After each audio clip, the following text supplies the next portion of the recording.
Welcome to the Darnell and Cody show, where we talk about social, political, and philosophical issues currently relevant to us as society. Today, we're going to be continuing our candidate series, this time talking about President Trump versus Vice President or ex-Vice President Biden. And we're going to also be primarily focusing on the first debate that they had. And today, we also have a guest star with us to help talk about this issue, Chip. Hey, So, it's great to be with you here today, Cody. oh, thank you. Thank you for joining And us. you too, Darnell.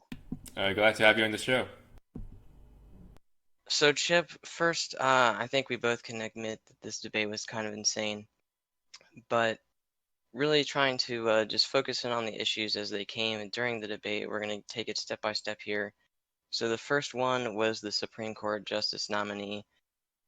Obviously, Trump trying to make a position about him justifying his nominee so early or so close to the election. So, do you have anything to enlighten us about this issue there? Um, well, I actually missed this part of the debate. It was the one part I didn't see. I think I was busy pouring myself a drink or something. But it sort of strikes me like every other issue that we've been dealing with the last few years, in the sense that the Democrats have really strong feelings about it. Like they really don't want it to happen, but there's absolutely nothing they can do to stop it because they're just kind of weak and feckless, in their own little way. So we'll see what happens. But I think, I mean, what's going to stop Trump from getting Barrett through? I think pretty much nothing at this point. So there's not much of a reason to even bring it up in the debate. I guess that's sort of what I was wondering. Like, what can Biden do to prevent this from happening? Right. It's an unfortunate situation, but there's nothing that can be done, like you mentioned. And if the situation wasn't reversed, the same thing would have happened. If Obama had a Senate majority during his term, we would have gotten Merrick Garland as appointed as the Supreme Court justice. So the hypocrisy of Mr. McConnell aside, there's no issue with the appointment. It's what happens historically and what's happened historically. But what should have gotten more focus, in my opinion, during the debate was if Biden would pack the court once he gets nominated as a kind of response to this. He dodged that question, and there wasn't really a follow up on it. But it's actually a critical issue because we'd be doing something that is unprecedented and changing the balance of powers in our government, which would have drastic consequences. Yeah, that's a good point that they did not bring up, which Biden said he may or may not do, depending on what happens with this nomination. The only thing to add there, I mean, everyone knows the elephant in the room that like the Democrats aren't trying to do this as or they weren't trying to do it as recent as Trump is trying to do it. So he was trying to say that the nomination that the Democrats were doing was like a political norm and that just trying to override it till the next election was basically the exact same situation as what he's doing, when in reality it was March instead of like 4 weeks before the election. So Trump did lie about that, but besides that, uh, it's just extremely hypocritical for the Democrats to say that they wouldn't try and pull this, but as well as the Republicans to try and say, hey, especially guys like Lindsey Graham, you can quote me on this, like 2016, quote me if this is used against me, like this will destroy my political career, blah, blah, blah. And then he literally just flips on that within like 4 weeks of this election. So it's already having political damage to him, which is kind of interesting, even in his state of South Carolina, where he's pretty comfy there, and he's starting to lose a little bit of ground to this Democratic primary, or I They mean, say that that's a nominee. that's a toss up, right? They say the Sessions election. It's not a He's toss up, but he's losing he's ground. going on Fox like begging for money. He is really desperate for He's money. definitely Though hurting, maybe he's and just that's a sign, though. We'll maybe see if he's it's just laundering it actually or something. we'll see if he's actually at risk of losing this election when we get the election results. But the fact that it's even a worry for him is kind of telling that the American people don't like people when they lie. I mean, this is the whole thing with Bill Clinton when he got impeached. So, bottom line is that people just don't like when people lie, and that kind of brings me back to Trump. And like I said, Trump literally opens this debate with a handful of lies. So it's just not a good look. But moving on to the next topic, we've got healthcare that they talk about quite a bit.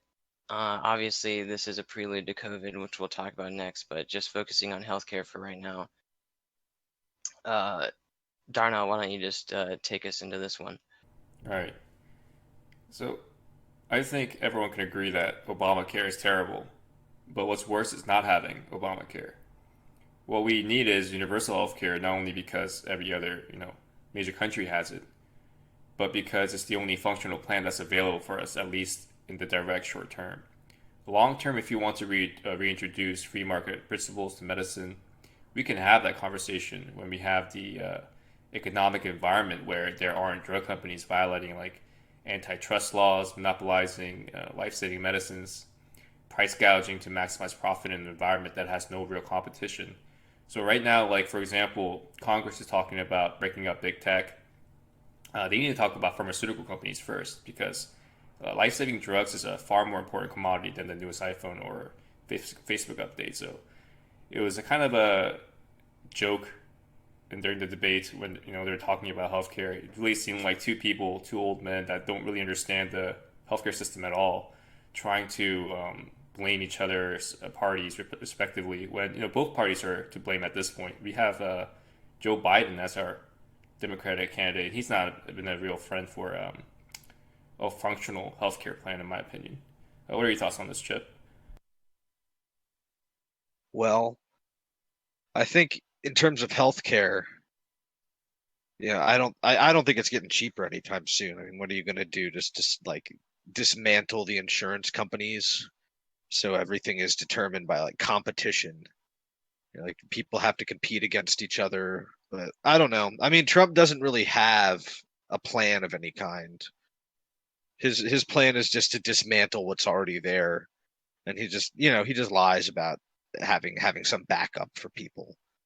But I don't know. Joe Biden didn't really, neither of them for most of the debate really sounded that cogent. Biden at least usually completed sentences, and he didn't speak with like in all caps with like 8 exclamation points. But in this, I don't know. Trump, it doesn't really matter. They're like, "What's your plan? Like, what do you have a plan?" And he just sort of rambles on like he always does. So, if that's convincing to someone, then it's going to continue being convincing to them. And if it's not, then you know. But yeah, those are my thoughts. Yeah, I mean, honestly, it was kind of insane where Trump was literally just trying to like impose a Bernie Sanders healthcare plan onto Biden as if he was just gonna, like you basically said, straight up eliminate private healthcare plans, which is absolutely not what Biden's plan is to do, and probably would be a better solution in all honesty. But I think one of Biden's better moments in this actual entire debate was when he mentioned the fact that Trump wants to remove the Affordable Care Act protections that allow people to not be removed by their plan for the pre-existing conditions, and especially during COVID, where you have 7 million people now that have the pre-existing condition of COVID-19. So Trump wants to get rid of these kind of protections that literally help consumers not get bullied and basically left out to dry by these corporations. And at least Biden's saying, hey, I'm trying to add to that plan. I'm not trying to get rid of that. I'm trying to make it even better, make that plan more affordable, and maybe even offer like the Medicaid for all type of option for people who really can't afford any other option. So I just think overall it was a better moment for Biden, although it's just was such a hard thing to even get something coherent in, like you said. And at this point in the debate, which was 9 minutes in, it's noticeable and worth mentioning that Trump just starts interrupting more and more, and this lasts the entire rest of the debate, basically. So, Biden did it. Biden did it first. That's what they were saying on the radio the next day. So the numbers, just to mention before we continue on, because we're talking about it, Trump interrupted 71 times and Biden interrupted 29 times. Damn, I heard even more from Trump. I heard It probably is more. 149. Maybe they're just counting all the times he was repeatedly like 3.5 million, 3.5 million. Like they're Yeah, not individually counting each of those. I have It's no like idea. each tirade counts as one. Could be. But like I Yeah. said, this is 9 minutes in and he's already starting to act like a belligerent buffoon. But anyway, like I said, we're moving on to COVID next. So, Chip, do you have anything to specifically talk about what they mentioned about COVID? Well, I think Trump, pretty much at this point, has been proven to be completely clueless, or if not completely clueless, then like willfully clueless, or he likes to exude the aura of being clueless, I guess. But I mean, the guy has it. His entire fucking cabinet has it basically. Um, and he was on stage, when he was probably already infected with COVID, making fun of Joe Biden for not wearing a mask. Which is, if you look up any reference in anything to someone trying to prevent someone from getting their sick or from getting sick, it's always like, oh, put on a mask, like a joke. And no one's ever like, oh, what? That wouldn't do anything. What are you talking about? But I think the thing that's always so annoying to me is that people don't recognize how many other people are affected by their decisions when it comes to something like that. Like it's not just about keeping you safe or your family safe. That's what you always hear. Like I have the proper judgment to keep myself and my family safe. It's random strangers on the street that you've never met. It's everyone. And I mean Trump is just a fool. Like I think Biden called him a fool, right? He's a fool about this. He said that about masks. I mean, and he's right. He is a fool. He was in the hospital for 4 days. So, yeah, those are my thoughts. Right. Trump talking about banning China and Europe and saying, "Oh, he did all this smart things about it." In hindsight, that was a smart thing to do, but at the time, it was reactionary. And his behavior and attitude towards COVID during that time actually contradicts his opinion that he took it very seriously from the start. He was downplaying the threat, per his own words. The Woodward interview shed light on this. And this is something that Biden should have touched on during the debate. I think that was a missed opportunity for him. I mean, he was getting interrupted a lot, but not to mention Trump avoiding wearing masks for months after months. That masks were turned to help, and like you mentioned, like belittling people that wearing masks. That all said, like whether Biden would have done better or not is unknowable. It's fundamentally unknowable because all we can really do is measure his comments during the pandemic from the beginning to the end. But of course, um, this didn't even that didn't happen during the debate. So Trump is at a severe disadvantage here actually because there's no mode of attack or comparison, whereas Biden can list specific example, which there are many, where Trump messed up.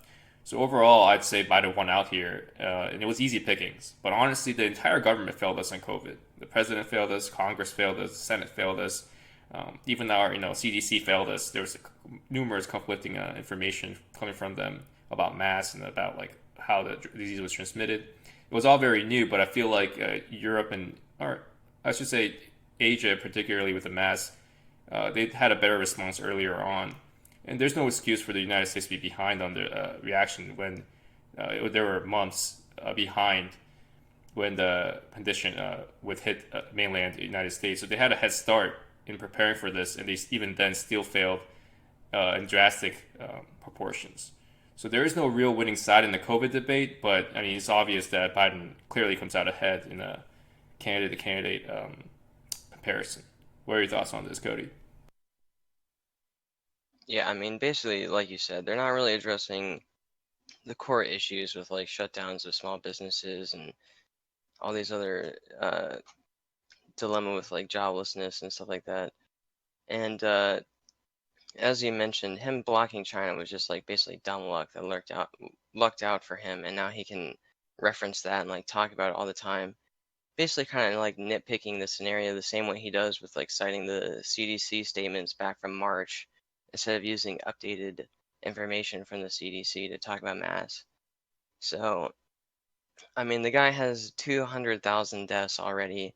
There's been like an economic shutdown that's lasted over 6 months during his own presidency. He's still sitting there trying to say masks aren't helpful.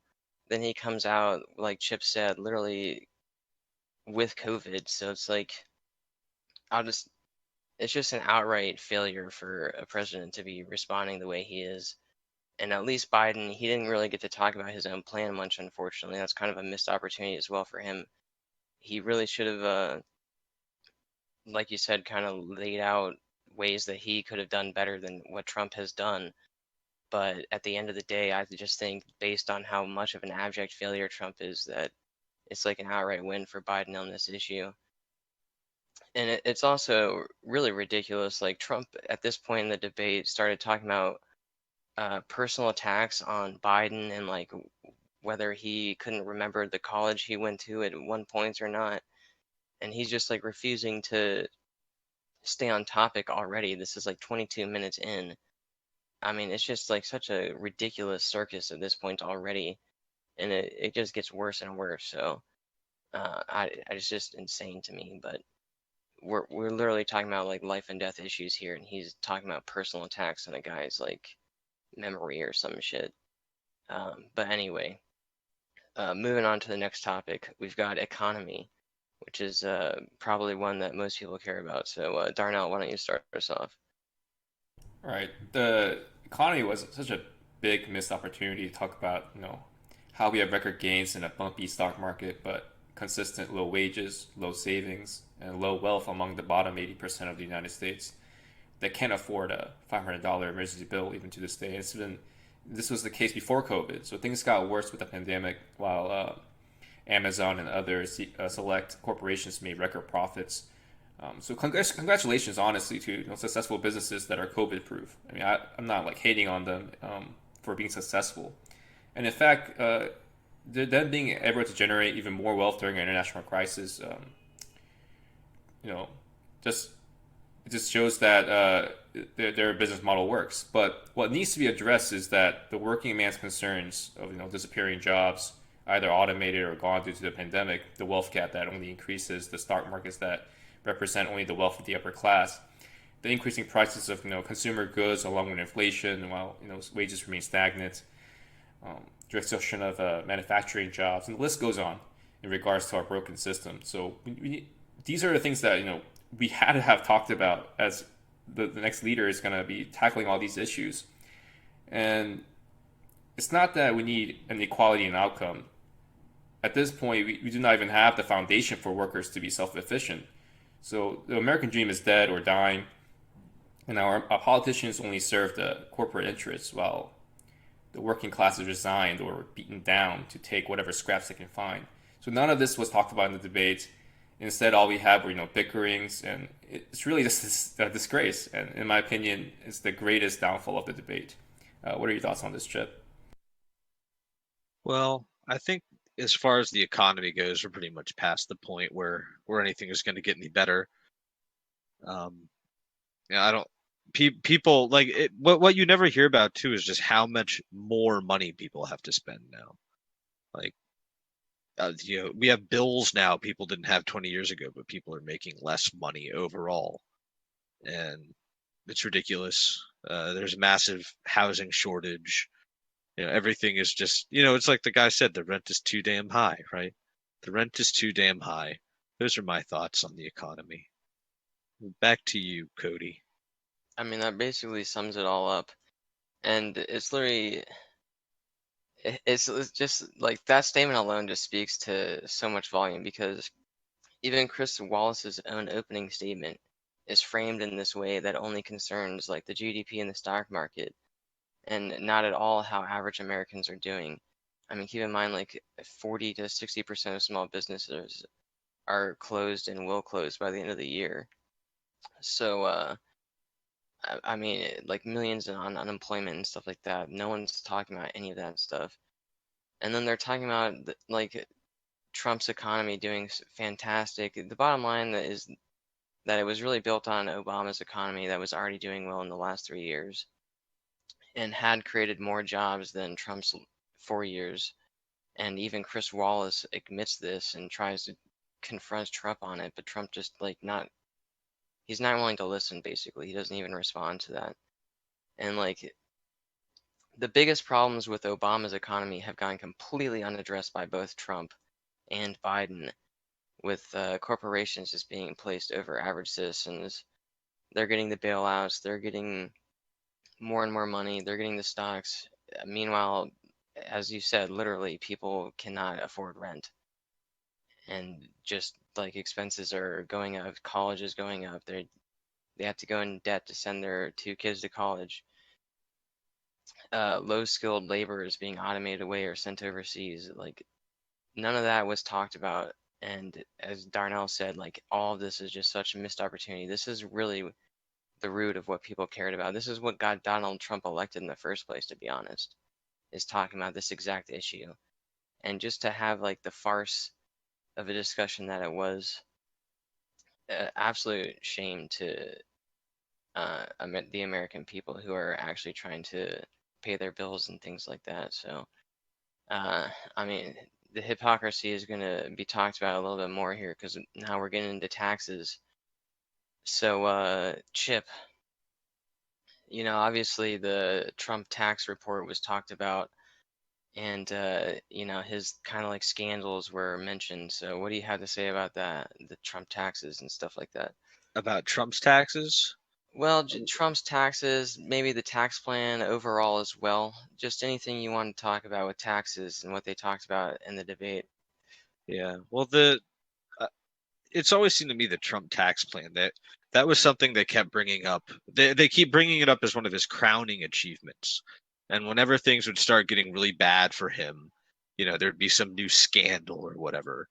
They'd always just bring up the tax package, they'd always call it, which is a bunch of nonsense. But it seemed like basically just a generic Republican tax plan. I don't know what was so special about it. Um, I remember I was talking to someone at work. I know a lot of Trump supporters at work, and he was saying, they're saying it's just crumbs for us, but what else have we ever gotten? All we ever get are crumbs. No one ever even gives us the crumbs. Like we got crumbs from Trump, which seemed like a kind of, I don't know, self-defeating way of thinking about it. And in terms of Trump's taxes, I mean that wasn't terribly surprising to me. And I think if you're trying to emphasize the fact that he hasn't paid taxes, you're not going to convince anyone not to like Trump because everyone wants to dodge taxes, and all of his most ardent supporters hate taxes and hate the big government taking their money. So you should just focus on the fact that all his companies are just hemorrhaging money all the time, and that like it's basically proof more of the fact that he's a complete fraud than it is of any kind of like wrongdoing. Because I just assume everything about him is completely shady. I don't think there's a single thing about that guy that's just 100% square. But what about you, Darnell? I agree with everything you said basically, and it's like you said, it's not surprising at all that he's been doing this, and you know there is this argument to be made where this is what rich people do. Rich people, Amazon pays zero in federal income tax, and we know that rich people do all they can to pay the least amount of taxes possible. And I'm reserving judgment until all the facts are out regarding actual tax fraud that he's been committing. But this is just, to me, it wasn't an important issue for me. Whether or not Donald Trump paid or dodged his taxes is irrelevant. I'm like, I don't care. Talk about the real issues that affect me as an individual, like in my life. Like, why are you wasting talking about this during the debate time? Talk about what are we gonna do about actual taxes, like we talked about. I agree that his tax rate is very generic, and yeah, that mentality where we were getting something, when we're the richest, most prosperous nation supposedly, but the common man is really just begging for crumbs at this point, like being thankful for crumbs. And what kind of slave mentality is that? That's a damn shame that our country has come to this. What are your thoughts on this, Cody? I mean, basically, like you both said, it's just ridiculous. Like, but I completely expected as well that he's not paying any of these taxes. The bottom line for me is that, if you're running for president, it seems to me like maybe it should be a requirement for you to not only release your tax statements, but also maybe even relinquish ownership of like your corporate entities, uh, just to prevent all this mess. And I mean, there's so much that we don't even know yet. And then basically Biden just like muddles through this. It's kind of ridiculous that he gets away with winning this segment of the debate, even though he does, because he's just like not being the focal point. But he literally misspeaks during this segment, and it's one of the worst misspeaks he has, where he literally says, quote, "I'm going to eliminate significant numbers of taxes. I'm going to make corporate tax 28%. It shouldn't be 21%." He's literally saying he's going to raise it by 7% there. It's just a silly debate. Most of the time, both of them are rambling on about like companies that don't pay their taxes, or the Fortune 500. Like Biden can't even make complete sentences half the time when he's talking about this. The bottom line is we know all these guys aren't paying their taxes. They're doing corruption that we would call corruption, but it's legal under our tax code. So either you're going to fix the tax code or just shut up about it. They just missed the head of the nail by a mile, in my opinion, on this entire issue. So, uh, yeah, it was just a joke. But moving on, kind of similar topic to this, family corruption, which was a main focal point, kind of by Trump first starting it. So, Darnell, why don't you start us off with this one? I have a similar opinion about this as the tax scandal. For me, I'm not really interested in talking about I don't think it's really relevant at this point. Both families are fishy, but I think it's uncontroversial to say that Trump is clearly the more sketchy family and comes from the more sketchy family. His daughter has promoted her business overseas using her status as the president's daughter as leverage, and Trump talking about Hunter Biden is kind of a case of the pot calling the kettle black.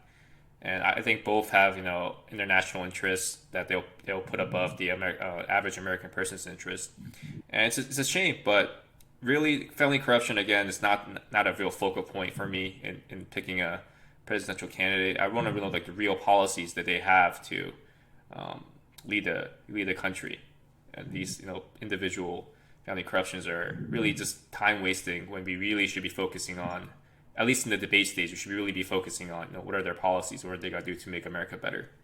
What are your thoughts on this, Chip?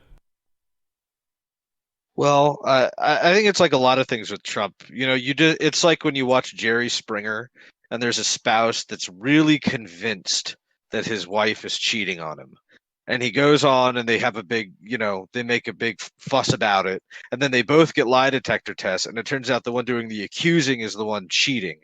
Yeah, the more he focuses on Biden and his family and all the horrible things they've allegedly done, the more it just makes him look that much sketchier. I mean, I think the worst thing you can credibly say about Hunter Biden is that he received a lot of, Tony jobs and a lot of money just because his dad was the VP, which sure. But like that's just sort of how the world works, isn't it? Isn't it who you know? Like I don't know what extent Joe Biden had anything to do with that. He might have. I don't know, but what did that affect? I mean, it all comes back to the Ukraine too. All the Ukraine collusion and impeachment. It's all just about that. If he just keeps hammering home, yeah, and it's all Trump. Biden didn't bring this up at all. This was just he just started negging him about Hunter. It was. I mean, this was just a completely ridiculous part of the debate. It didn't serve any purpose other than to try and discredit someone with a bunch of talk radio nonsense. So yeah, it was pretty crazy. But Yeah, anyways, I mean, I agree. This segment literally springs up because Trump is deflecting from the original context of the argument, which happens to involve shipping jobs overseas, which Trump originally fought against strongly back in 2015 when he was running as president, or for president rather. And he literally says, quote, "China ate your lunch, Joe. No wonder your son goes there and takes out billions of dollars. It's just a complete smokescreen." Later in Trump's own statement, within like a sentence later, he says that Hunter Biden takes out billions and then goes to makes millions, and then what did he do to deserve $183,000? Like he just like randomly jumps from number to number. He honestly doesn't even know what he's talking about here, it seems like. It's just complete nonsense. And then an important thing to note, the Republican committee investigated Hunter Biden, and they literally found no legal wrongdoing. Again, this may easily be legal corruption, which is obviously an issue that most people want to have solved. But the bottom line is that none of this is illegal the way that Trump is trying to frame it. And Trump literally has his own kids working in the White House, and they couldn't even get security clearances. Trump is trying to accuse Hunter Biden of something less nefarious than his own kids are doing. Like, yeah, he had positions in foreign companies. That was blatant corruption. Trump's own kids and his son-in-law have positions in the White House and are also maintaining businesses around the globe. I mean, none of this Trump is able to reconcile with. It's just, again, like Chip said, a smokescreen, where he just doesn't want to talk about anything besides what he wants to talk about. So it looks like Chip had to step away for just a second. He's having a little bit of issues there, but we'll get him back here in a minute, hopefully. But just in the meantime, might as well just keep it rolling here. So next issue, we've got Black Lives Matter and race. So Darnell, why don't you start us off with that one? Yeah, this is an interesting one, and it's very relevant to us. Not so much in scope, but it's a very hot topic issue. And Trump is a divisive character, and whether or not he's racist doesn't matter in that he causes racial division. Personally, I think Trump is ignorant and socially or subconsciously racist. I don't think he's a white supremacist, though. That said, he does a poor job of clearly denouncing white supremacists, at least in the debate, in a manner that leaves no questions or doubts. And that should be a layup. That should be something easy to do. It should be a simple thing to do. So, on the issue of racial unity, or national unity rather, Trump can't be seen as a figure that brings the country together. Quite the opposite, in fact. And that all said, there is a point to be made about the Black Lives Matter movement, Antifa, and the riots that have been going on. There have been peaceful protests, sure, but it's not saying that there haven't been peaceful protests against police brutality or racism. It's about saying that there have been riots, as a fact, that have a direct connection with members of these movements, which of course is a fragmented organization that has no real central leadership. This is a moment where Biden should have at least clearly denounced those poor actors. He should have clearly denounced Antifa, which is essentially a domestic terrorist group, somewhat comparable to white supremacists, and denounced Black Lives Matter members that were involved in rioting and looting. Not the protests, but those that have been committing mass arson and stuff like that. That should be condemned, and that should not be something that's controversial.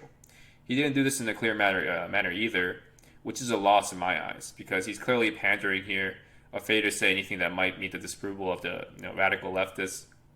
That said, I think it's obvious that Biden is the candidate that will bring about more racial unity in the country, or at least lessen the tensions that we have, as opposed to having Donald Trump.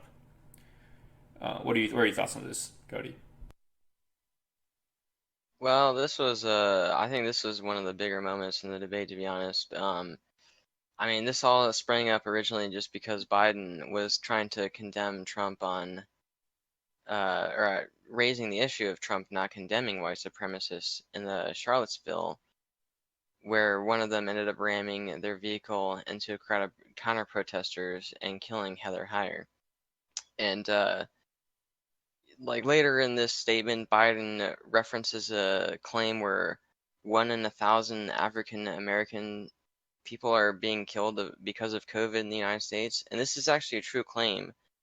According to the APM Research Lab, as of mid-September 1st, 1,020 Black Americans die, or I'm sorry, 97.9 deaths per 1K. African Americans. So his statistic that he mentioned there is actually true. So then Biden uses this evidence to raise the question: is this man the savior of African Americans? He's done virtually nothing. And Trump's counter to this is him mentioning a crime bill that goes back to 1994, 3 years after I'm born. So he has to pull way back in history for a counter to this. And he mentions that you did a crime bill. This is a quote. Back in 1994, you were calling them super predators. This is a false claim by Trump. In 1994, Hillary Clinton, then First Lady, used the words for super predator.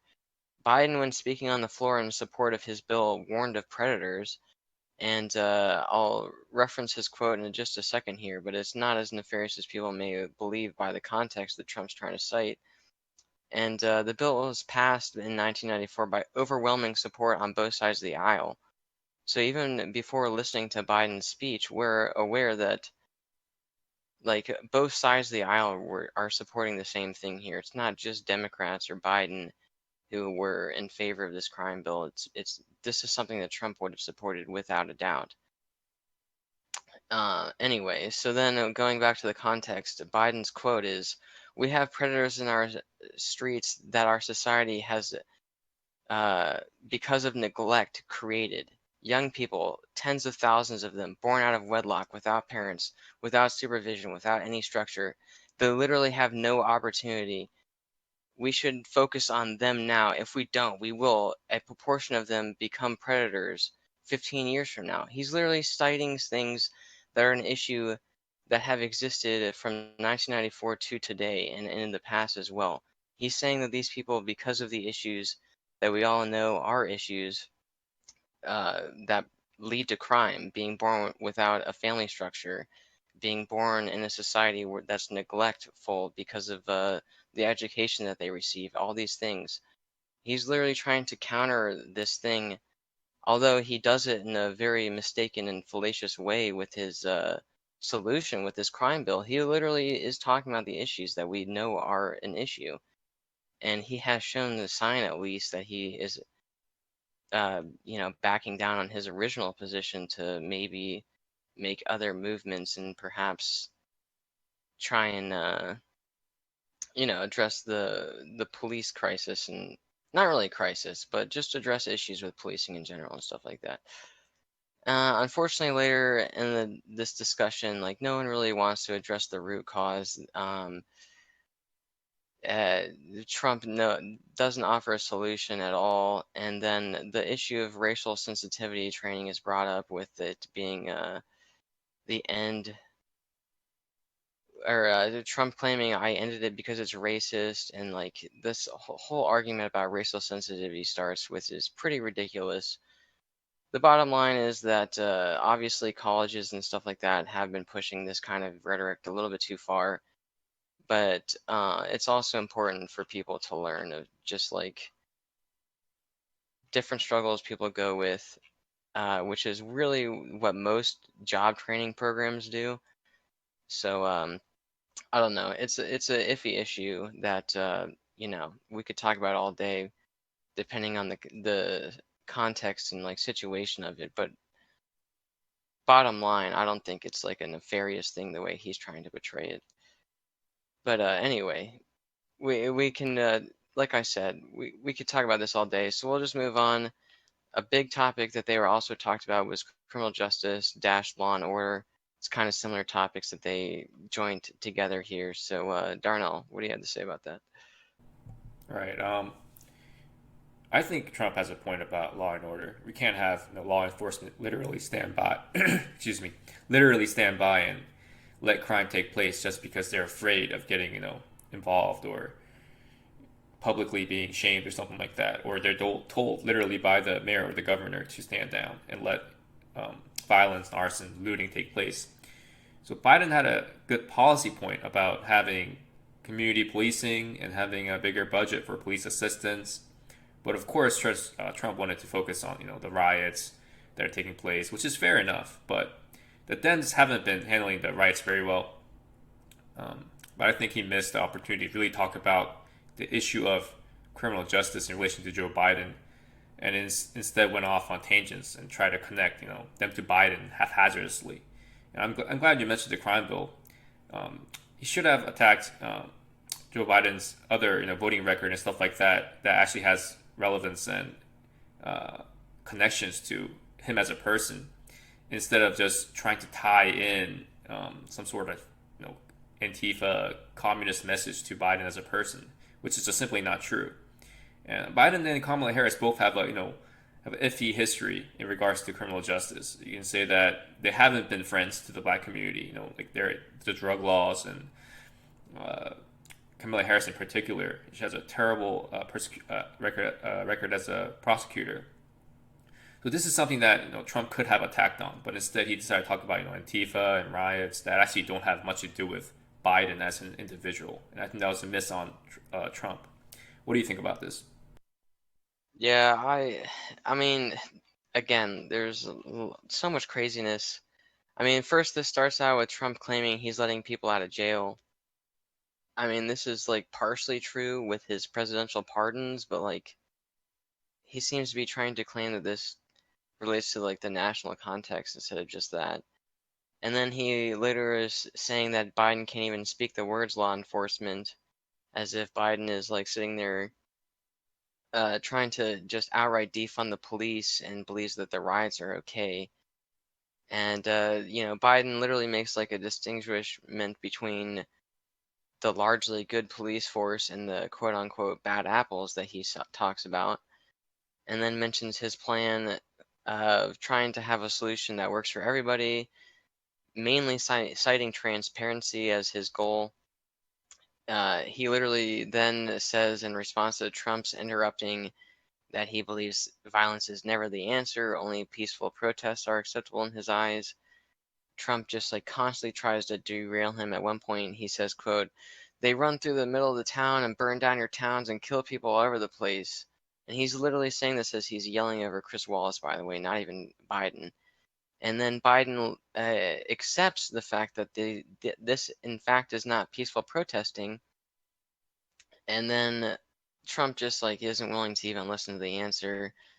I mean, this is just such a farce of a discussion. It's not even a discussion. It's just a yelling match at this point. And Trump starts like rambling about how he believes that you know, he goes back to racial insensitivity for a little bit, which I kind of talked about. It's just like a mute point. And then he comes back to law and order, starting to ramble about Oakland at first. And then he asks if Biden believes in law and order. Biden responds that he believes in law and order with justice. They started making references to Biden lowering crime actually by 16%. Well, not Biden, but during Obama's presidency, crime lowered by 16%. And then Biden makes a really untrue claim about crime actually rising during Trump's presidency. This is totally untrue as far as the data is concerned. We haven't gotten data from 2019 yet, but according to the prior 2 years, 2017 and 18, crime was also lower during the Trump years. So again, this is just a really dumb argument. Trump starts talking about Chicago as if this is the only Democratic city that matters. I mean, there's tons of Democratic cities that aren't suffering any kind of violent protests. It's mainly in large cities where there's just large populations in general anyway. So it's just such a complete shit show at this point. And I know you already talked about Antifa and white supremacy, so I'm just going to hit on this point real quick. Like the moderator literally calls out Trump for mentioning that Biden should be calling out Antifa, like you said. And then he asks Trump if he's willing to condemn white supremacists and militia group and say that they need to stand down. And Trump's response is, "I would say almost anything I see comes from the left, not the right," referring to violence. And then when he's pressed on the matter, trying to literally get him to specifically condemn white supremacists such as the Proud Boys, he says, "Proud Boys, stand by or stand back and stand by." And then he continues his attack on Antifa. I mean, this is where the bottom line, it's stupid for Biden to not condemn Antifa. He should say Antifa uses fascism to fight fascism. That's wrong. But then this is where Trump literally cannot say the same thing. He's saying to stand by. This should be extremely worrying for the American people. So, I don't know if you have anything more to touch on this before I move on to the next topic, Darnell, but for a president to tell military or militia groups to quote stand by, that's outright worrying to me. Yeah, that is troublesome. Um, and I wonder if he's not the brightest tool in the box. So if he just misspoke, he was just talking and like kind of slipped out, or if he actually literally wants them to stand by and do something. Um, yeah, I don't know. I think it's a bad look either way. And when you compare white supremacists and Antifa, in consequence, I suppose they're the same. They both commit acts of terror, but in terms of like their intent, or not so much intent, but like what they mean, you'd rather be an anti-fascist than a white supremacist. So it's easier to just say, yeah, I'm against white supremacy, or it's easier to say I'm against fascism than it is to say like um, I'm for white, like you know what I mean, like one of the two, it was two of them, and one is clearly worse. Like white supremacy is clearly worse than anti-fascism in terms of like what it means. Of course, they both do in action bad things, but it's kind of a shame that it should be easier for Trump to just outright say white supremacy is bad. But it like you said, like we both agreed that Joe Biden, regardless of that, Joe Biden should have also condemned Antifa. Yeah, I mean, it's basically like you said, with that one point you were just mentioning. Like people come out and they're like, yeah, I'm Antifa. I am anti-fascist. I joined this movement. Like there's plenty of Antifa members who aren't participating in these insane riots where they go and dress up as ninjas and throw Molotovs through like car windows or some shit. But when you join a white supremacist group, the context immediately, even upon joining the group, is absolutely insane. It looks like we got Chip back for us as well, so I'm just gonna have him touch on this in just a second here. But yeah, like joining Antifa, you're joining anti-fascist movement. Maybe later you might find out, holy shit, these people are committing terrorism. Like I don't like this stuff. Or maybe the group you're in isn't doing this kind of stuff.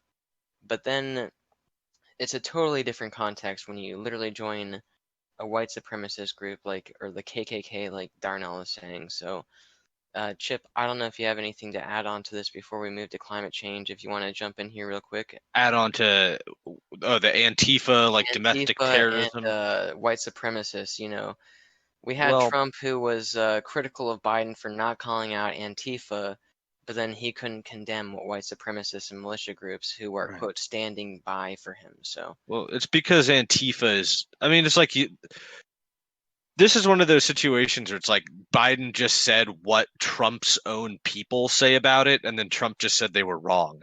So it's like, do you think you look good when you say that the people that you essentially hired to figure these things out are all wrong?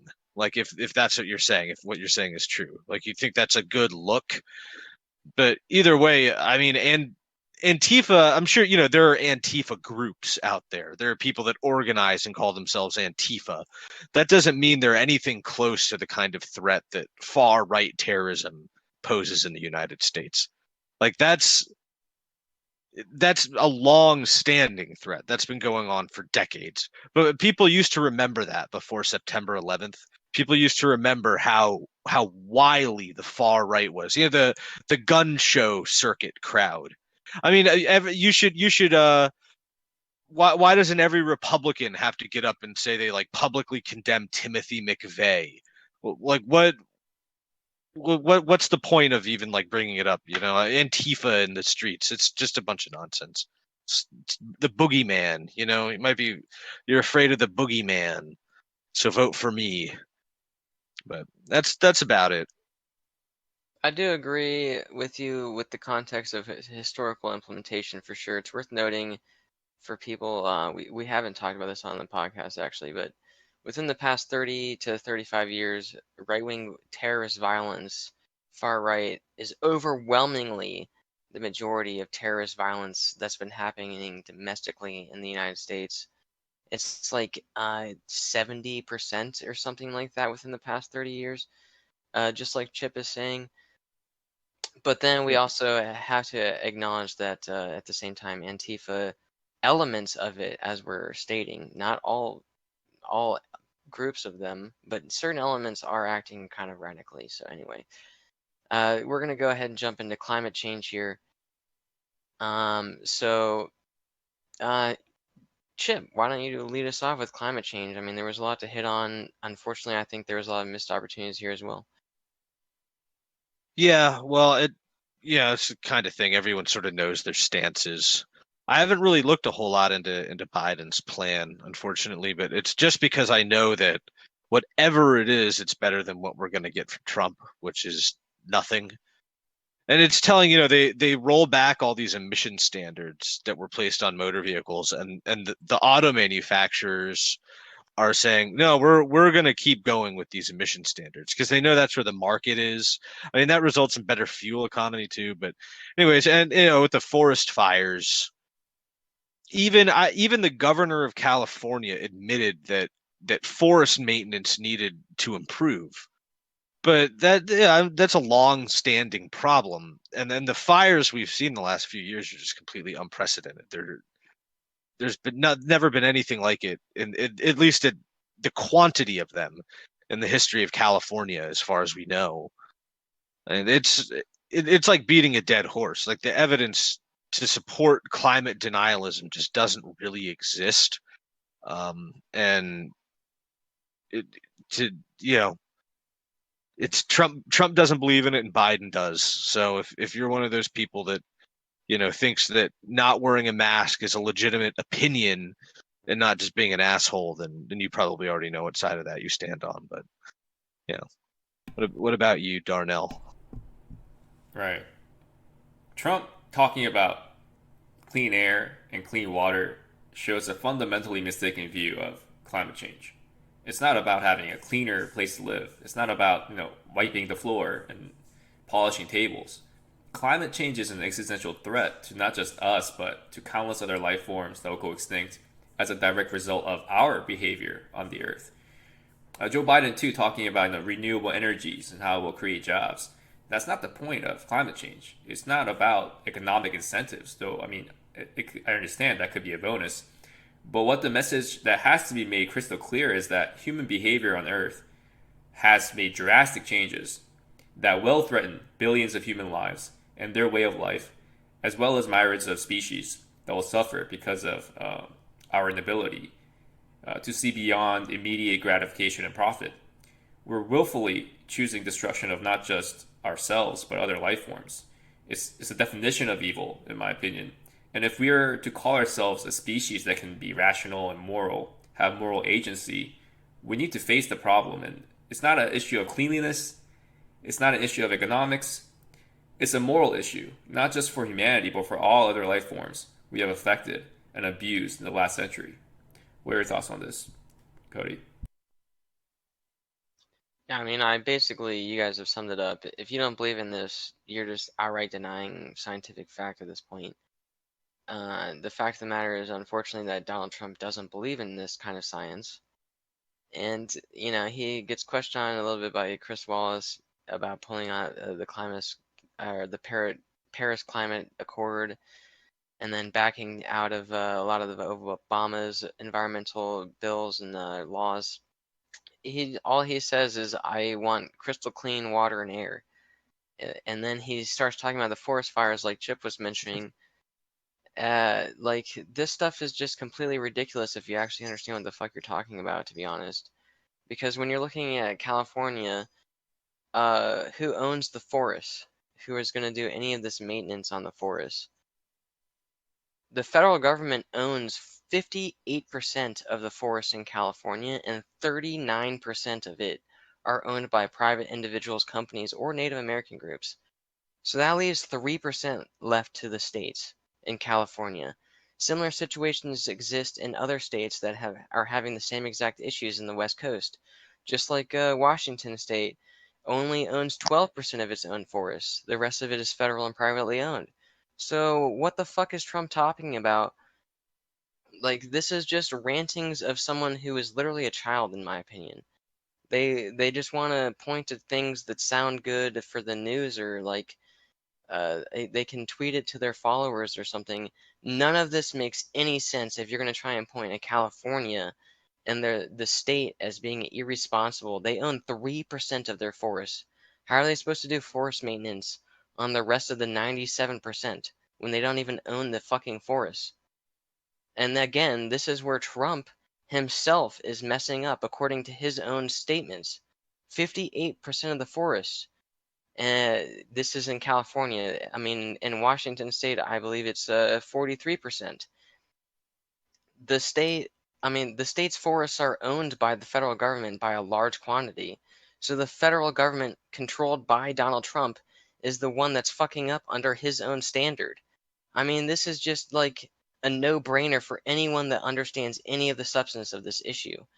And I had to hammer this home because, people talk about the forest management like it's a home run statement for Donald Trump's win. No, it's not. And go do your research because it's just proven to not be true. But moving on, I think we have one other issue after this one, but it's kind of it's kind of a strange issue. Peaceful transition of power. I mean, we don't even really know what to believe at this point, I think. But Chip, do you want to start us off on this with Trump's statements? Um, I thought this was like probably the most disturbing part of the debate. The rest of it was pretty expected. I expected Trump to bring it up. I didn't expect him to rail on about it the way he did. It definitely seems like if he is to lose the election and it's not by a blowout margin, that there could be some serious unrest as a result of that kind of rhetoric. I don't think that there's any widespread voter fraud. Like, to just put that out there, I think that's completely fabricated. Which it seems like it's pretty obvious that it is. He's been saying that it exists for years. He's been saying it existed in the election that he won. So I just worry. I mean, it's like we were saying, all these domestic terrorist groups are right wing, and I can't even imagine. I remember how crazy all the bleeding heart liberals went when Hillary lost. Like, just imagine those people with like a severe testosterone imbalance and on like their fourth Red Bull of the day and with an arsenal in their shed. Like, I don't know. It's concerning to me. What do you have to say, Darnell? Yeah, I don't know. I have a kind of a different view on that. It just seems so far outlandish that a president would refuse a peaceful transfer of power. I mean, if there is something that should be, investigated in regards to voting fraud, we have the, framework and capacity to test that. We can go and, it's kind of insane to say the United States, one of the most powerful countries in the world, can't get it's one of the first, democratic countries in the modern world can't have a have a legitimate voting process. That's insane to say, and yeah, I can't believe it. I mean, everything about Donald Trump, so much of it is unbelievable. So maybe I'm being optimistic here, maybe a little bit naive, but I just don't think that any president would honestly, try to start a civil war. But yeah, what do you think about this, Cody?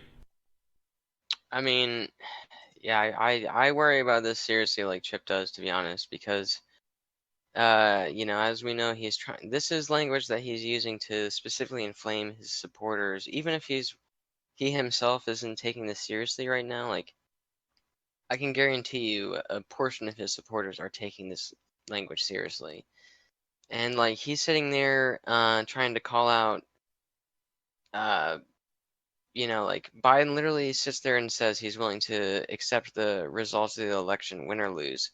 Then Trump starts talking about how Hillary Clinton, quote, there was no transition from when I won. Look at crooked Hillary. If you look at all the different people, there was no transition. Like, he's trying to imply the fact that Hillary refused to accept the results of the election, or like the Obama people refused to transfer the White House to him. The fact of the matter is that she accepted the results of the election like early in the morning the next day. I mean, he literally goes on to state talking about they started from the day I won, and even before I won, they were a disgrace to the country, and we've caught them. He's basically talking about the Russiagate stuff and how the Democrats were trying to prove that he was an illegitimate president the day that he was elected. This has nothing to do with like election fraud or transitions of power. Obviously, the Democrats are 100% guilty of pushing this Russiagate stuff that was debunked by the Mueller report. Uh, Most of it is just like, even to this day, being pushed by liberal media. It shouldn't be talked about. There's so much other substance to be talked about. But, he's just talking about things that are completely false and in a false narrative to try and signal to like his supporters that things aren't the way that they should be, when he's the one who's making them the way that they shouldn't be. Again, the GOP is the one who signed these historic pacts against Obama. Every sitting Senate and House representative signed a pact stating they wouldn't sign any bill Obama wanted to pass. I mean, this was a historic bill at the time. This is literally the exact same thing that the Democrats are doing, but with the media instead of like through law or like through a pact through congressmen.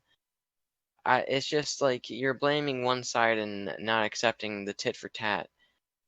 Um, Obviously the Democrats were in the wrong, but you can't just say that, you're like the whole thing is a fraud because of this, and like you're not willing to accept the results. And that's the last point of the discussion here. Besides what was actually missed in the debate, the mail-in voting. Trump is just rambling like a crazy person.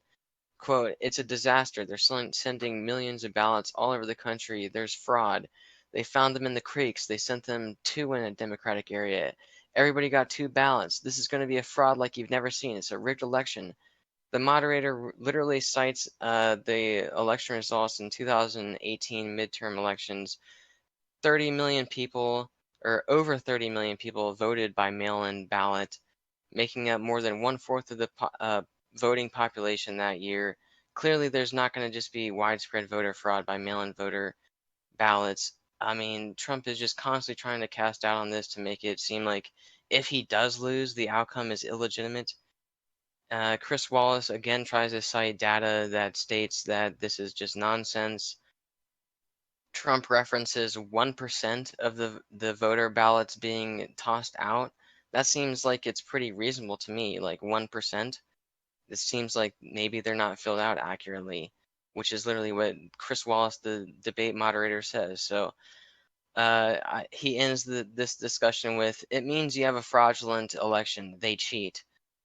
And then he talks about having his military groups kind of being ready in the streets and also poll watching. So, Chip, I'm going to bounce this to you first. I mean, this is a crazy situation. Do you have anything to add to this?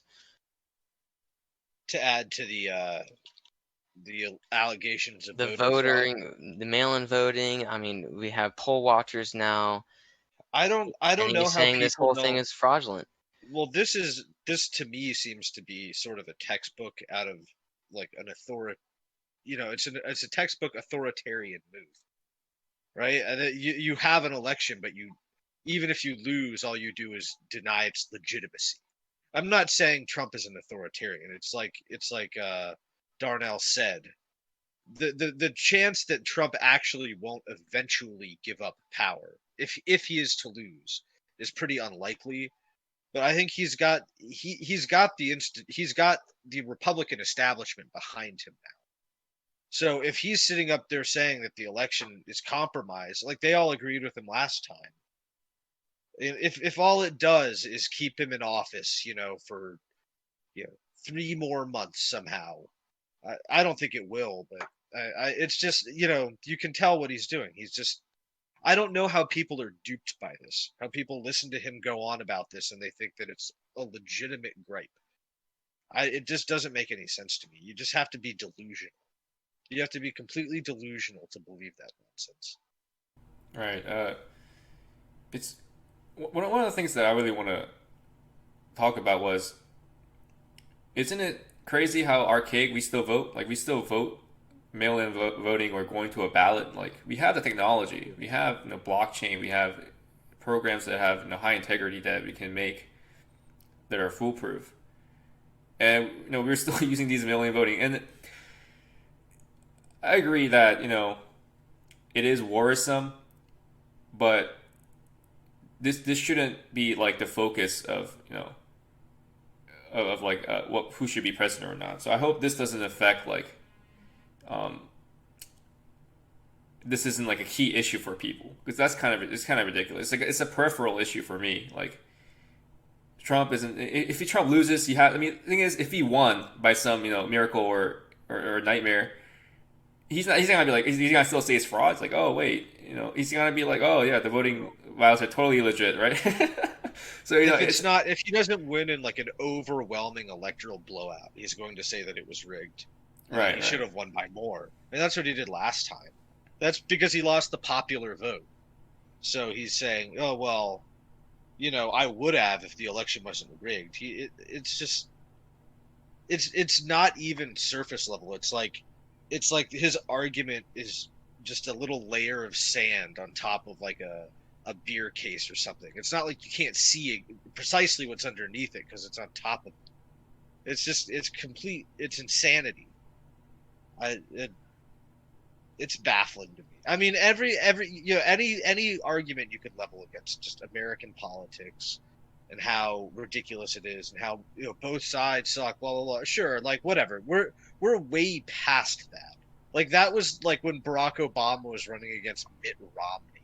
That's not like what we're seeing right now. Like what we're seeing now is just complete insanity. And I Yeah, don't. I agree with you, Chip. Honestly, like if you have people that are responding well to this kind of like rhetoric where it's like, I don't even know if this election result's going to be real. I would rather it go to the Supreme Court, which I literally have like rigged in my favor due to political process of the past 4 years or 5 years. I mean, like, is this even a democracy anymore at that point? It's a really, like you said, it's like, it's not even what it was like with the normal like political conversation of like, oh, your side versus my side, like the tit for tat type of thing. I really do think that that's like wrong and not helpful at all, but it seems like it's gone way beyond that this year. Um, yeah, I don't know. Like when you literally have someone saying stand by, like I'm down for poll watching. Who knows if my poll watchers are going to show up with guns because that's who my supporters are. Like I'm literally not even willing to condemn like militia groups that will do this kind of behavior. That kind of stuff is not helpful for any kind of voting democracy. So the fact that we have one of our candidates literally trying to like promote this kind of talk, I just think this election's a no-brainer for anyone that actually cares about democracy. We all know Joe Biden sucks. I don't think anybody here is willing to state that like, oh, Joe Biden's a great candidate. He's not like His no one. policies are good. But at the bottom line, like he's just the blatantly the lesser two evils, and like the one evil is just like so much more great. I hate using that argument, but this time it's actually true in my opinion. It was striking to me. I'm not a big Biden fan. I don't. He's sort of just a suit with like a white outline of a head. Like it's just they picked a guy that with name recognition. That's all it is. Like I don't think he comes up with any of his more like progressive policies or anything like that. But it was striking to me how much more sympathetic towards him I felt while I was watching the election or the debate. Like while I was watching that debate, I was like, Jesus, man, this guy seems like a saint. He seems like a goddamn saint to me right now. Just because of the clown that was standing next to him. It was crazy. You have But anything to add there, Darnell, or do we want to? I think the really big focus, to be honest, for a lot of us people who are, Yang Gang, a lot of things that were missed, important topics, honestly. So we had kind of already talked about it, but we can definitely expand on it. Darnell, do you want to expand on your first thing there? Yeah, we talked about it already. It's basically the economic side. I can't believe that it got so little focus. I mean, we have record like poverty right now in the United States, and partially that's because of the pandemic. But we all know this is something that's coming. Like the next wave isn't going to be pandemic; it's going to be automation. Like companies right now that automated away all these jobs are going to be like, wait a minute, why am I hiring a guy to do this? I can have machines do this, or even like working from home. They realize, we can just get a bunch of these guys to do, to stay home and maybe they say, oh, we can cut a few of these jobs. We don't need all these guys coming in here and doing all these jobs. There's gonna be record unemployment coming. It's around the corner. It's gonna come, and we need someone that has a forward view of this instead of two 80-year-old men um, that still think the economy revolves around the stock market or don't really understand the problems of the next century. Chip, you have anything to add there? like about what I think was missing from the debate, what they Well, just that context around like unemployment. We'll hit on other things as well. yeah. Um yeah, I think both of them are sort of clueless to the magnitude of what's coming in terms of unemployment, possibly just devaluation of the dollar like to catastrophic levels. That's a worst case scenario. But I mean, the worst case scenario is the United States becoming a third world country, and it's not completely out of the question. There's a lot of people that see the future that way, but Yeah, hopefully it doesn't. I worry for that myself. Yeah, As the you the thought literally, of leaving and moving to like New Zealand or something. New Zealand, they don't have any COVID over there. It's becoming more and more appealing to me.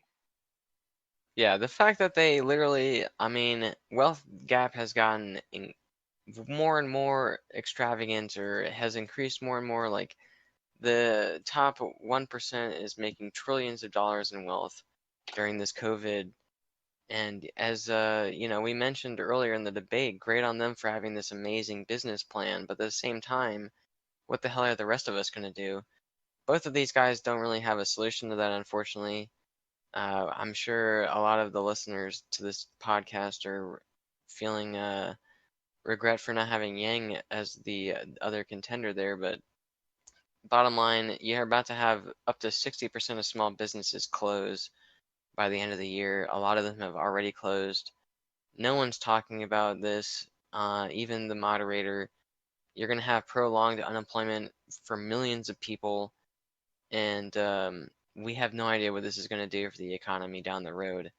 And I can guarantee you it's going to be devastating. So this is just completely ignored. It's like people just don't even want to talk about this. They think that 2020 was bad. 2021 is going to be good. Well, I got news for you guys. 2021 is going to suck just as much unless someone has an enlightening crisis saving solution. So we're in for a world of hurt here. Universal basic income doesn't sound. A lot of people said that was very outlandish before. It doesn't seem particularly outlandish right now. It No, seems like it's almost what maybe not everyone right now, but yeah, it seems it's like it's the solution. yeah. I mean, it seems like a good idea. So I don't know. anyway, the other one, a big missed focus. I'm sure the other two have another topic to bring up, but the other one I wanted to bring up, political corruption, overall election reform, totally missed in this conversation. This was something Bernie Sanders and even Andrew and Tulsi Gabbard really focused on a lot. Most Americans, bottom line, believe that like the status quo politicians are partly corrupt and receive money in shady ways. The most effective way of doing this, or to combat this rather, is by implementing some kind of budget reforms, at least in the campaign, and then also in Congress as well, to stop like lobbyists from pushing their agenda over the average person's. Again, totally not talked about at all in this conversation, and probably would have been brought up with almost any other candidate, perhaps. But another big thing that other candidates were pushing that, Biden and Trump just neglect entirely is actually having term limits for congressmen and even the Supreme Court justices, which would help basically remove that like career politician status on people. They can go in there and do some good for 8 or 10 years, and then they don't expect to like make millions of dollars for the rest of their life, just staying in that job without actually helping people. And maybe they can get some sweet deals after leaving that office, but that's capitalism for you. And the bottom line is that they try and go in there with at least motivation to work for the public instead of just like corporate motives or whatever.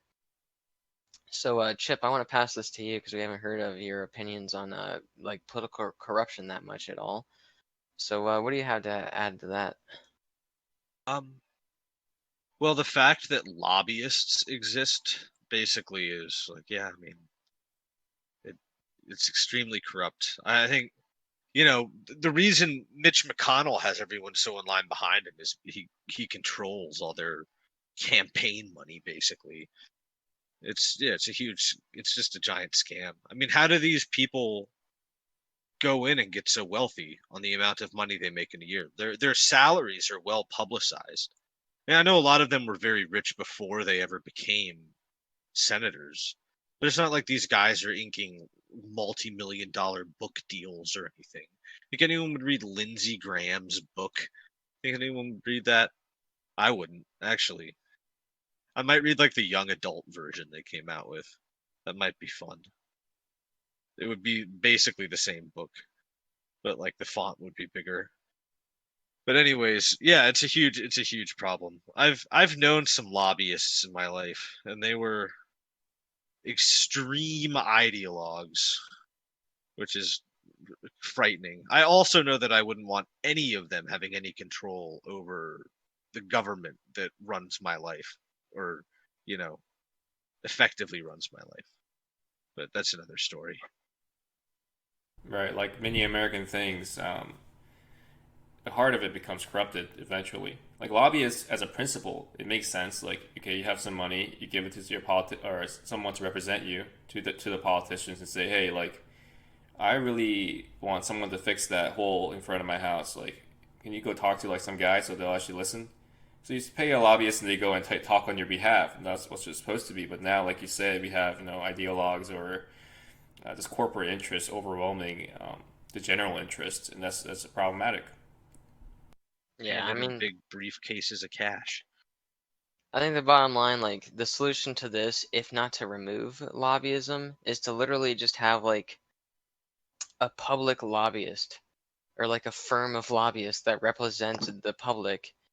And it's like, hey, everybody that doesn't freaking represent the 10 or 1%, uh, chip in, $10 or $3, whatever you can. And that's like, I mean, that's the only solution I've heard of. This was brought up by Yang in reference to somebody else I can't even remember who like originally came up with this idea. I heard it from Yang.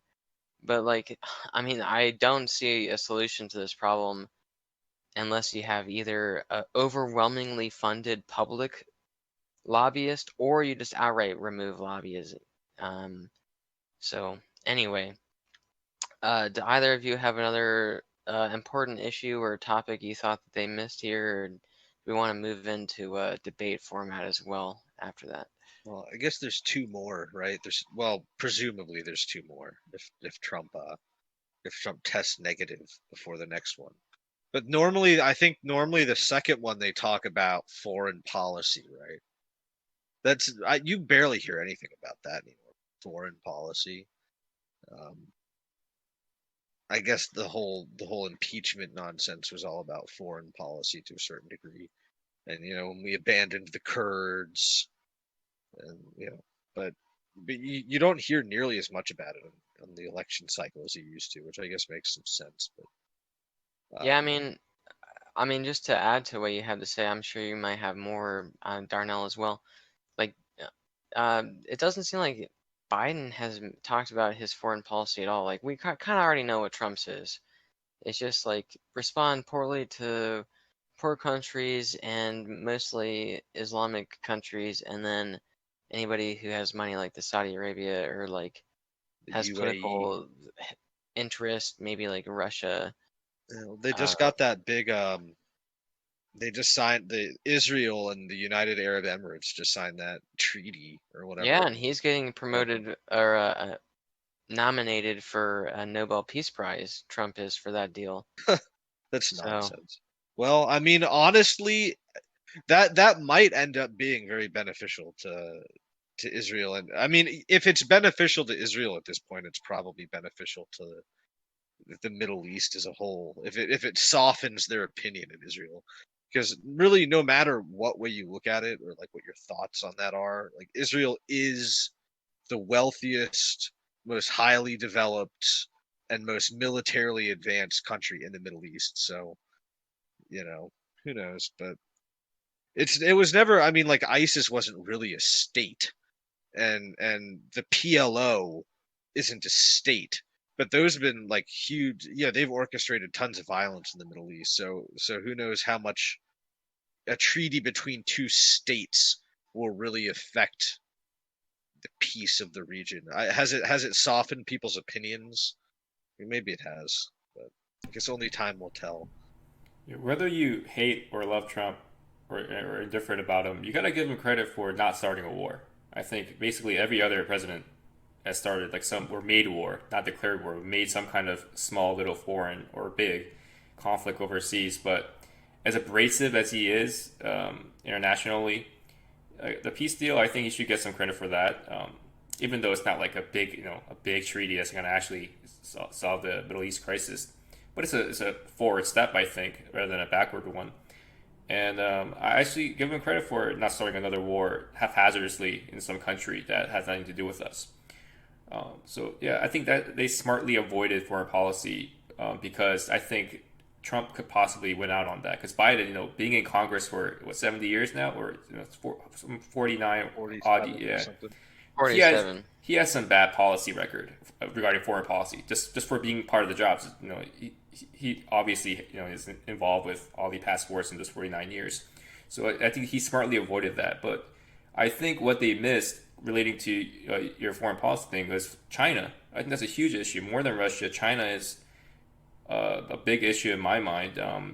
They're smothering democracy from the mainland, and now that Hong Kong is gone, Taiwan's probably next. And I think Hong Kong should have been a big thing for Trump to talk about. He could have been, kind of talking about how Biden has some Chinese ties. That's I think that he could have touched on that he missed.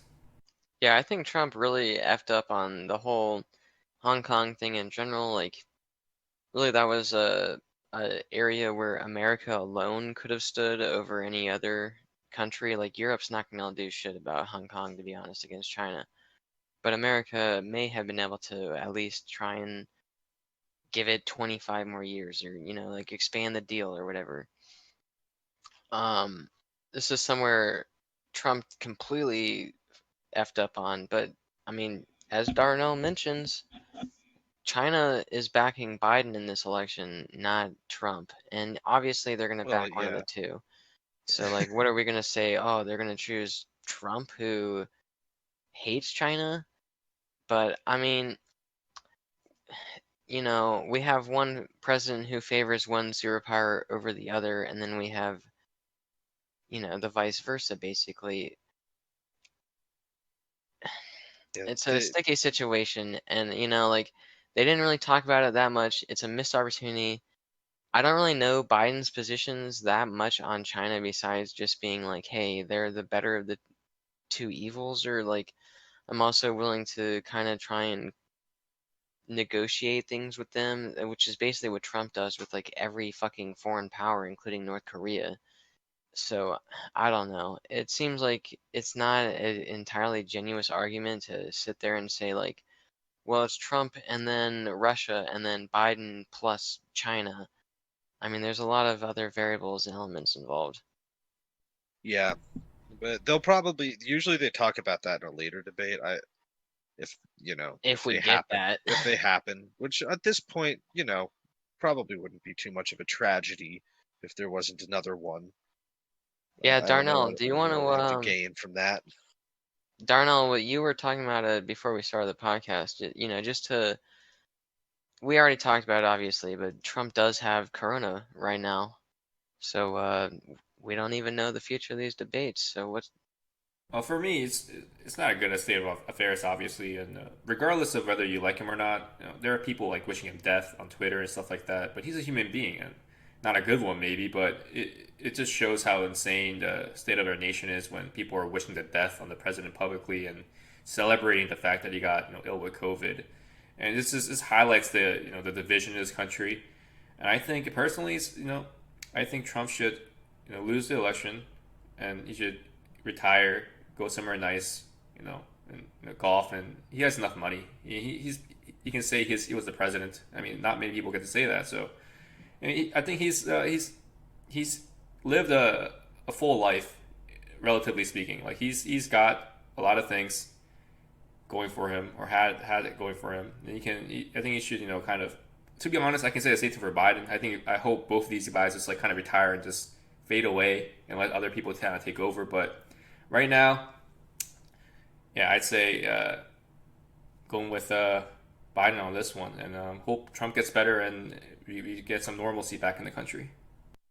all right, well, last thing, obviously, the debate method in general has been called into question. A lot of people, talking about Joe Rogan maybe hosting one, having Jamie pull up facts in between conversations to call people out would be fucking hilarious, to be honest. Um, but overall, I think, my positioning on this before I let you two go, clearly it was just a really flawed format. The whole situation was like highlighted by Trump. I think even before Trump, we kind of knew that this whole thing was like just semantics or like theater, really. It's not a actual policy focused discussion at all, and never has been. Maybe before my lifetime it was, but I don't even know if cutting mics is a good way to actually stop what was happening from happening. I kind of have grown like I originally after watching that debate was like, oh hell yeah, they have to cut that mic. But giving moderators control of cutting mics in every single debate, which would basically be the precedent that they set during this debate. So imagine back a few months ago where we have Tulsi Gabbard, Bernie Sanders, and Andrew Yang on the stage saying things that are completely against the establishment position.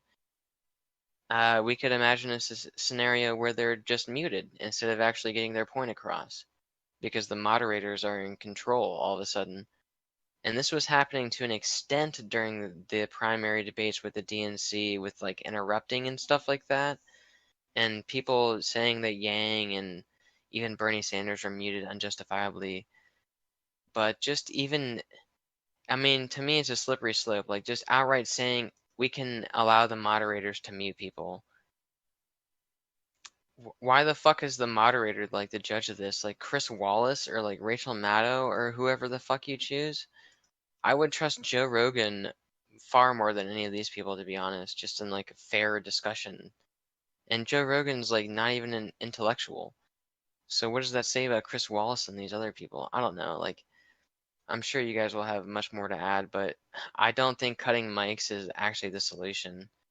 I'm gonna bounce to you first, Chip, because we haven't heard from you about any of this before in our podcast. So, Um, I don't know. I mean, do there even need to be more debates? You can look up everything these people believe on their website or on the internet, or yeah, what they're going to say they believe in a debate. You can find on their website. Um, I thought I had heard some chirping, and I'm personally of the opinion that maybe we should just stick shock collars on them, or have like a guy with a paintball gun in the back, and like whenever they say something dumb, they just like shoot them with a paintball. That would be pretty cool. But in all seriousness, I mean cutting mics would be okay if it was like you've got 2 minutes to speak. And he speaks for 2 minutes and then they cut his mic and then the next person speaks. If you're just randomly cutting people off in the middle in like mid sentence, like, oh, you're out of time, like I think that would be a little much. It's just when people are being jerks like Trump was. But that's how debates normally are supposed to go. I mean, if you ever watch the first televised debate between Richard Nixon and JFK, it's like so unbelievably civil. They actually like, look, my opponent and I both agree on where we want to take this country.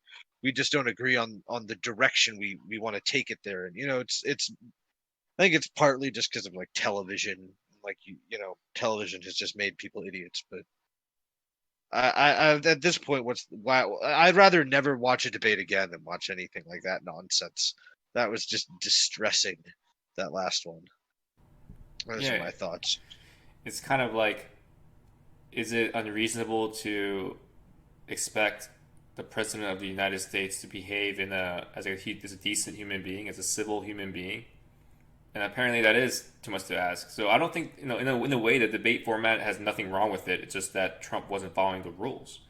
So I don't know if they have to get like those bells back where they're like, all right, you have like 10 seconds, like in a boxing match or something, and like ding ding ding, like I don't know what they have to do, but they got to do something because It, yeah, like the format of a debate is pretty straightforward and simple, right? But Well, that's the thing. This whole method, it seemed like it's worked for a good long while. Most people respected the decorum, even when you had like 12 people on the stage. yeah, Like and you you would always try get and get some your people. voice in, obviously. Yeah, But when you realized you were being like the asshole in the room, you'd be like, okay, it's now my turn to speak. I'll shut the fuck up. That's not what Trump does. Like, he's just not presidential to me. Maybe a lot of people like that, to be honest. I don't know. Like, to me, I really don't think that that's productive at all. And productivity is like, should be the focus for people. Like, what do we want? We want solutions to problems. That equals productivity. So if you're gonna have a productive discussion, you don't just like interrupt people every 2 seconds. Like me and Darnell read that transcript for this fucking podcast, and I mean it was just like insane to read the transcript of this. Every 4 seconds, Trump is interrupting. He's just saying things that are complete lies, that are complete nonsense. Biden's just like mumbling along. I mean, we had to do a good amount of research to try and like actually even formulate this podcast. Um, I don't know. It was I hope we have better next time if there is a next time. I don't know what to expect though. If you guys have any closing words. I I think after November 3rd, there's going to be a lot more to say.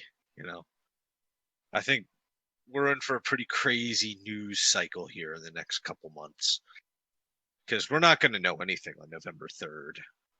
They've got too many mail-in ballot. They say if as long as it's postmarked election day, it'll count. So I mean that's not going to get where it's going for three days at least. So I think this is going to be going on for a while, which is unfortunate. I just hope it doesn't come down to like a Bush v. Gore type situation where like the Supreme Court basically just hands, their preferred candidate the presidency again. I know that's a very oversimplified way of putting that, but I think that's essentially what it would be this time, if, right, if it came down to some kind of crisis like that. But we'll see. It should right, be fun. right. It should be fun, interesting, and regardless of what happens, I hope we'll have you back again and we can talk to you about all these issues that are going to happen.